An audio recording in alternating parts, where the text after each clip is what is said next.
Hello there ladies and gentlemen, I'm Paul TX141 Walsh, welcoming you to an all new World of Warships gameplay today on our channel. In this episode we'll be sailing out in our newly acquired Tier 6 Premium British destroyer known as the Gallant, in a Tier 7 domination game on the map Haven.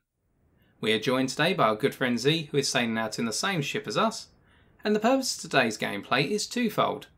Firstly, for us to provide a bit of gameplay of this newly introduced destroyer into the world of Warships, whereby some of you may be thinking about purchasing it. I bought it straight away because I'm a massive fan of destroyers and I wanted a British destroyer to add to my lineup. And the second purpose of today's gameplay is for us to look a little bit more into my thinking processes in a game which really starts off badly in my opinion, and it gets a little bit worse and then we want to try and make things better. Because I'm one of those people who focuses on the idea if plan A fails there's got to be a plan B, and if plan B fails there's got to be a plan C. There's no giving up until the final salvo comes from the ship. Now plan A for us is to go down towards Bravo, attack from the west and try and take it as a pair of destroyers, i.e. Z and I. Because the enemy team have 4 destroyers and we're thinking they'll split them 2 and 2. 2 to Charlie, 2 to Bravo. The problem is the enemy team have got 2 stealthier destroyers than ours at our tier, the 2 Hatsuharus, whereby we are the second best destroyer for concealment at our tier, with our base detectability at sea being 6.6 km and by air 3.4 km, and this is before the introduction of Concealment Expert to our captain. The Hatsuharu is stealthier, so they're going to have the advantage on us, and what we can see straight away is we're not going to get the initiative on the capture point, with our top speed being only 36 knots, and therefore we're having to use our speed boost early on in order to boost it up to 39 knots and get to the objective on time. But even then we're going to see that one of the enemy destroyers makes it there first. On top of that, note that I've got armour piercing loaded. This is from a previous match, and as a result this is a bit of an accident on my part and I did not observe this. It's a silly mistake. But as we get into the objective at this point, 2 new battleships are spotted south. Now this is starting to tell us straight away, well it looks as though the enemy team's committing its resources to Bravo, or at least to push through the southwest. And as Bravo is being captured, we know it's got to be a stealthy destroyer. It's a Hatsuharu. And as we make our way in, they start to smoke up, we lob our armour piercing salvo, and whilst we don't get any actual damage, we do get a reset, so we stall the cap for a little bit, as we now move into it as well. But the problem is, both Hatsuharus have gone this way. One's gone south of Bravo, the other's gone into Bravo, and that means they can create a cross set of torpedoes for Z and I to have to deal with. And what if a large concentration of the enemy fleet haven't gone this way? They've pretty much committed, let's say, 75% of their resources. We've already lost a third of our health approximately, so it's not a good start. And this ship does have limited health, only 12,000 in total without Survivability Expert. We had to kick up a smoke as a result, but unfortunately in the crossfire of the torpedoes, Z's going to get caught out of position. There's nothing he can really do about it and he's going to lose his ship. And that means plan A has gone to hell, but fortunately because we used the propulsion upgrade on the ship rather than the rudder shift module, and Z was in the right position to spot the torpedoes from the Hatsuharu in the smoke screen on Bravo, we're able to reverse out the way of those torpedoes and live to fight the battle. So what's plan B? We gotta get out of Bravo. We're using our smoke screen right now to provide us with some time. We're trying to delay our leaving point a little bit so that way we can get our torpedoes about. Well, they're rather long for 96-second reload, but more on the torpedoes later. We just want to try and delay the capture of Bravo for a bit of time and call it just right before that York gets within hydro range of our smoke screen and before we can't get away, i.e. before our smoke dissipates and the enemy Hatsuharu that's sitting in B can detect us. And we called it just right, as you're going to see. What the York seemingly pulling back a little bit now, just hanging on the fringes of B towards the southwest. And the smoke screen of the Hatsuharu dissipates, and then we become unspotted. As soon as they spot us, we disappear again because we're making our way away. Pretty much perfect timing. So what's going to happen now? Well, I'm thinking right now, we can't get B. It's suicidal. And because nobody went Charlie in terms of destroyers here, we only had 3 on our team, that means that 2 enemy destroyers went to Charlie and they had a free reign. Which means they can have some fun perhaps against our cruisers and battleships that went up towards Charlie, i.e. that are sitting north of it right now.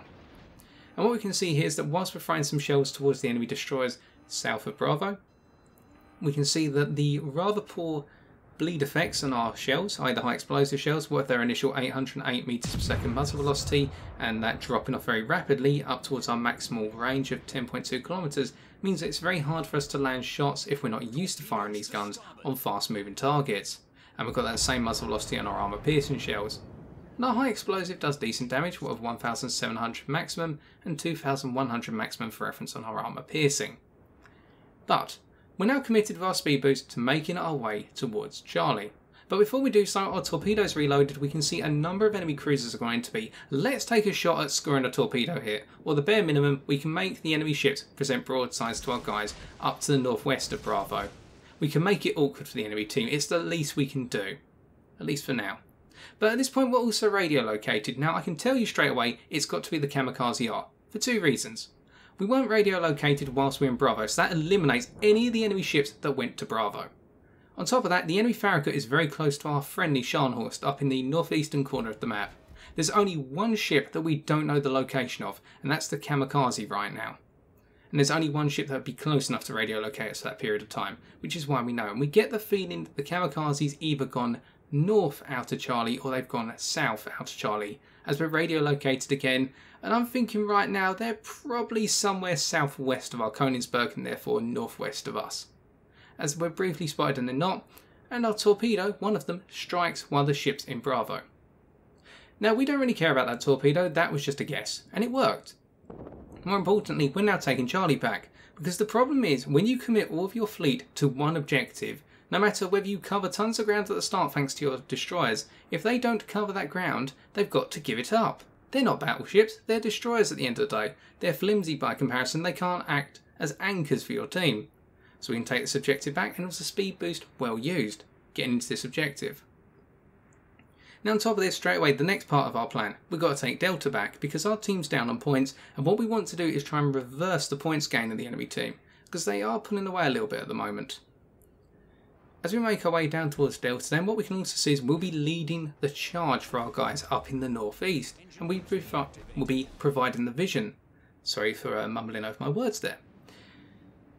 Now, I'm not expecting my guys in the northeast to push in and be right by my side, and you'll notice I don't type anything in the chat because I don't want to tell them how to play.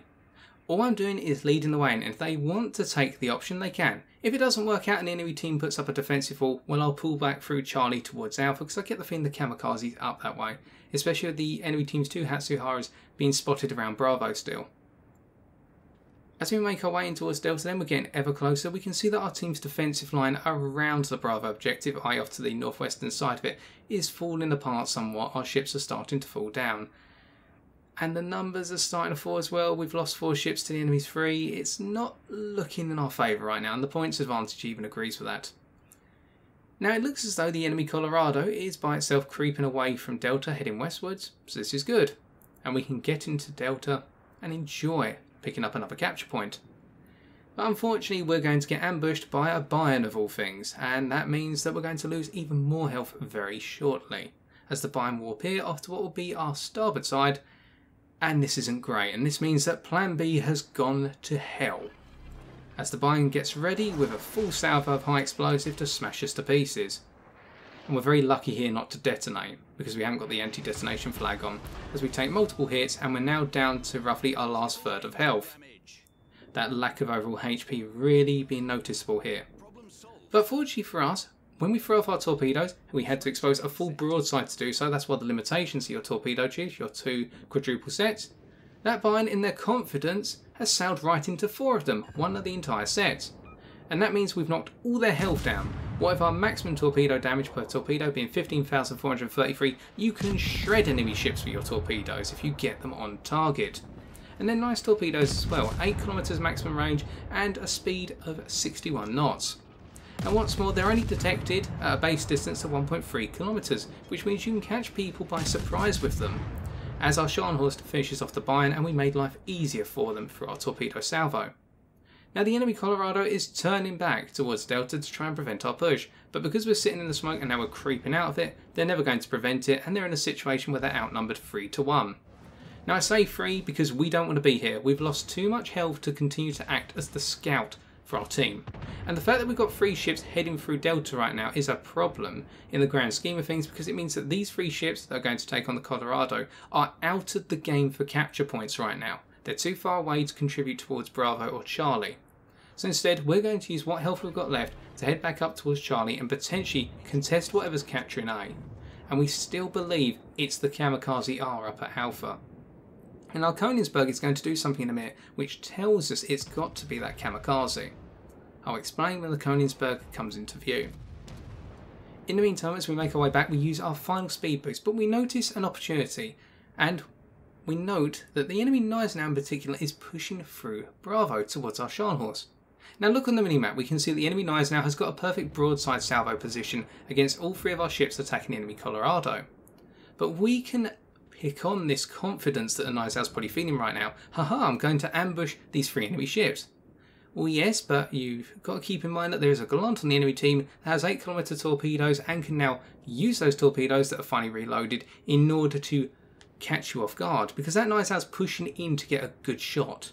What that means is, as they push in, we can throw down a screen of torpedoes in order to try and hit them as they retreat from their position, i.e. when our teammates perhaps aim at them rather than at the Colorado that's eventually going to fall.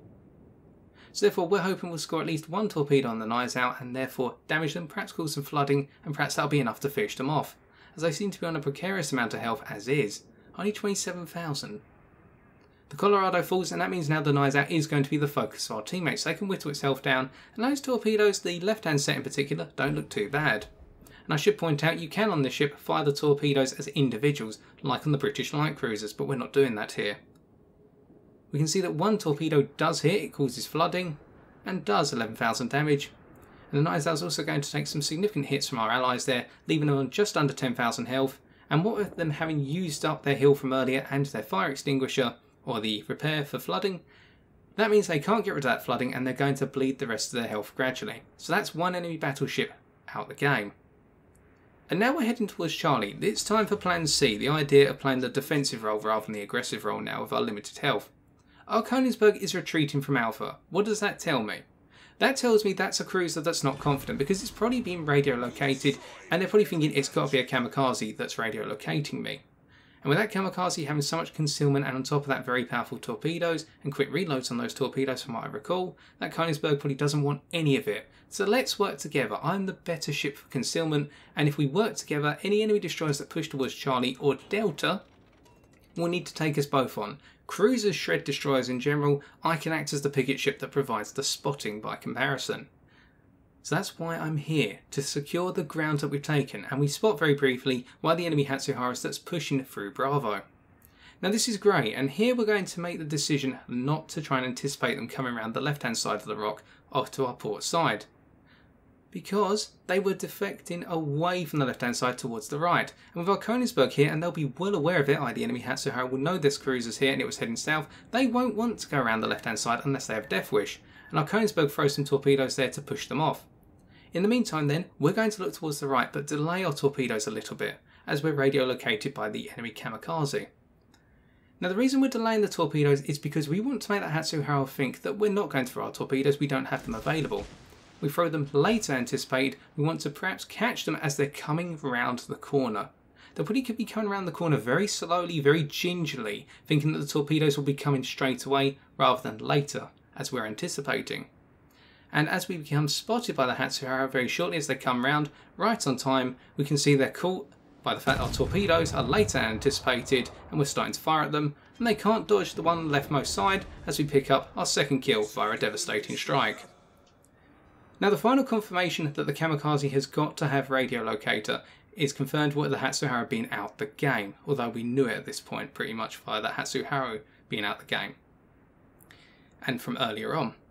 Now we decide at this point, look, there's no point going after that kamikaze because we're trying to chase a ship that's stealthier than us, and on top of that they're always going to know which bearing we're attacking them from.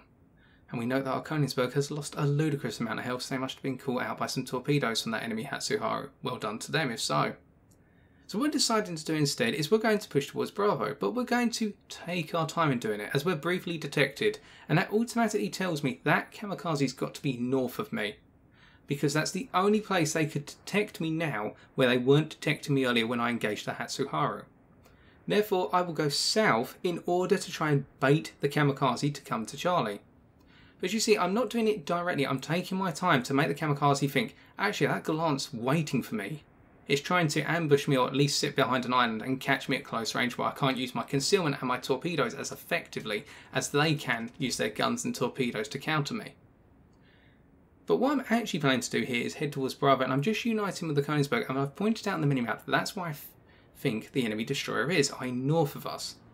And what I'm going to say to the Königsberg very shortly, just doing a little bit more feinting at this point, is look, let's go to Bravo, let's leave that kamikaze be.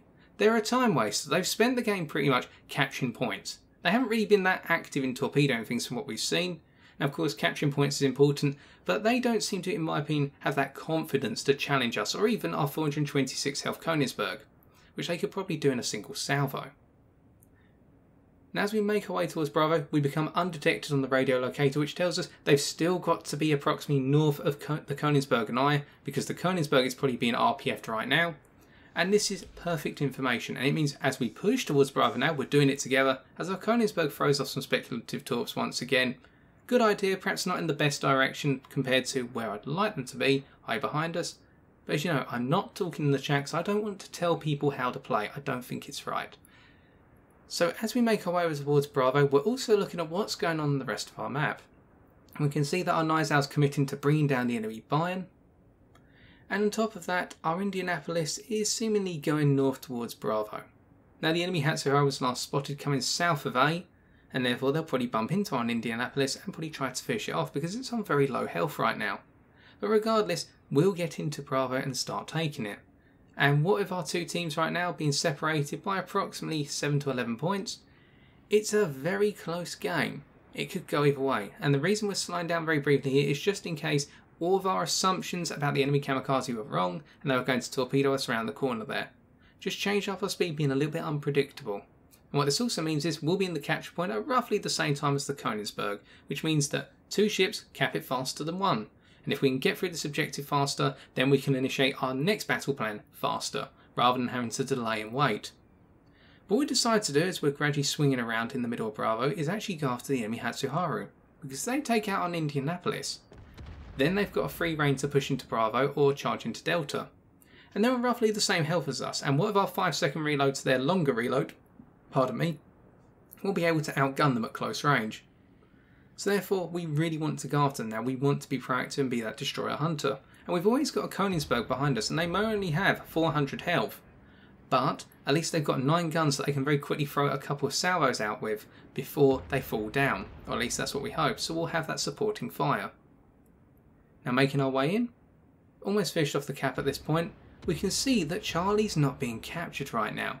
And that really tells us that the enemy kamikaze is playing incredibly carefully. They really don't want to get involved.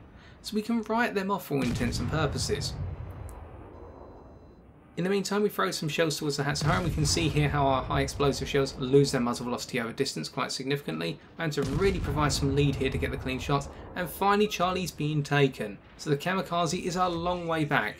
And we were also shooting there to see whether we were going to get detected, out to 10.2 kilometers, which would tell us that the enemy kamikaze took a closer angle into Charlie, i.e. they were in the southwestern corner of it rather than up in the northwestern corner of it. But the fact we weren't detected through the gap means they're not charging through the objective, they're taking their time. So their complacency in taking the objective and really pushing for things means that we can take things easily. I've now said to the Königsberg, let's go to Alpha, but I'm just going to act as the screen to the northeastern corner of Bravo and not worry too much about taking Alpha. I just need to make sure that kamikaze doesn't come through. And with our Nizal about to finish off the enemy Bayern, this game is in the bag as the kamikaze is about to capture Charlie, but it's too late for them. We throw down some torpedoes to act as a wall, don't really need them. And finally the Nizal's going to finish off the Bayern. There we go, game over. Let's take a look at the post-game stats. So perhaps not the easiest of victories, but a victory nonetheless. We can see that our battle performance consisted of 95,491 HP of damage, including 23 target hits to our main battery, 7 torpedo hits, 1 incapacitation, 2 enemy ships destroyed, 4 floods caused, 1 base defend, 2 base captures and 1 assisted capture. And we can also see that we picked up the standard achievement of a devastating strike on the enemy Hatsuhara, one of the 2, for destroying an enemy ship with a single artillery salvo, torpedo salvo or aircraft by causing damage to over 50% of the destroyed ship's normal health pool. And we almost picked up a second on the enemy Bayern.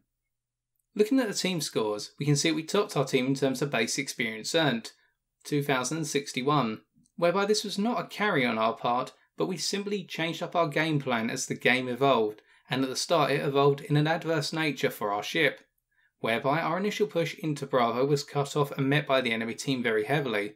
As a result, we lost C unfortunately, and we lost a good chunk of our health.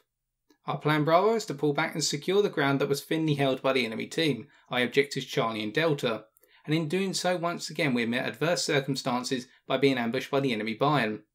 But after losing 3/4 of our health, we switched to our final plan, Plan Charlie, which was a defensive one. Hold the ground taken, and when there's an opportunity to make a push for more ground, take it. And that's when we took Bravo finally towards the end of the game. And a special shout out should go to rcrews_1 in their Königsberg for being supportive in our holding of Charlie and our push into Bravo. It was your threat against those enemy destroyers which probably caused them to take the paths they took, and in the case of the kamikaze for them to hold back north of our position and not push into Charlie until we were well away. Looking at our detailed report, we have two key items to note here.